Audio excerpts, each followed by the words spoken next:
Hello દોસ્તો, આપણી YouTube ચેનલમાં આપ સૌનું હાર્દિક સ્વાગત છે. આજે આપણે આ વિડીયોમાં વાત કરીશું આહારમાં લેવાતા વિટામિનને અને ખનિજની ઉણપથી થતા રોગો વિશે.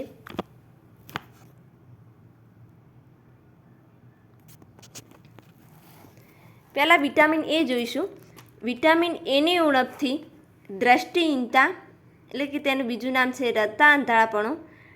તેના લક્ષણો છે નબળી દ્રષ્ટિ, અંધારામાં ઓછું દેખાવું, ક્યારેક સંપૂર્ણપણે દેખાતું બંધ થઈ જવું કે ક્યારેક અંધારાની અંદર ઓછું દેખાતું હોય, કોઈક વખત સંપૂર્ણપણે દેખાતું બંધ પણ થઈ જાય છે વિટામિન એની ઉણપના કારણે. એના પછી છે વિટામિન B1.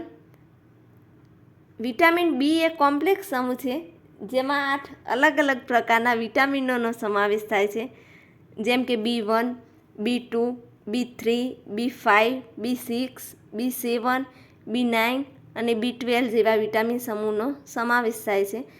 એની અંદર આપણે વાત કરીશું B1ની, તો કે વિટામિન B1ની ઉણપથી બેરી રોગ થાય છે. તેના લક્ષણો છે નબળા સ્નાયુઓ તથા કામ કરવા માટે ઓછી શક્તિ.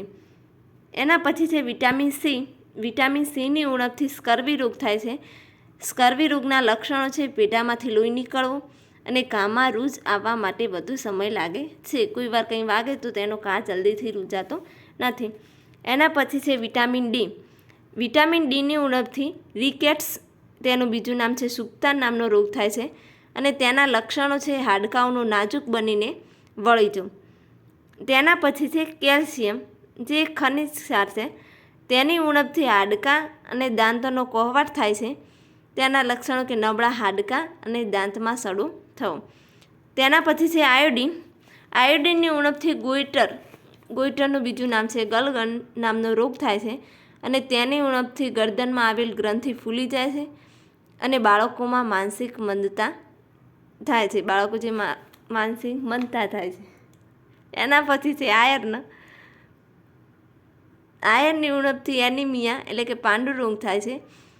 તેના લક્ષણો છે કે નબળાઈ, શરીરની અંદર નબળાઈ આવે છે. Thank you.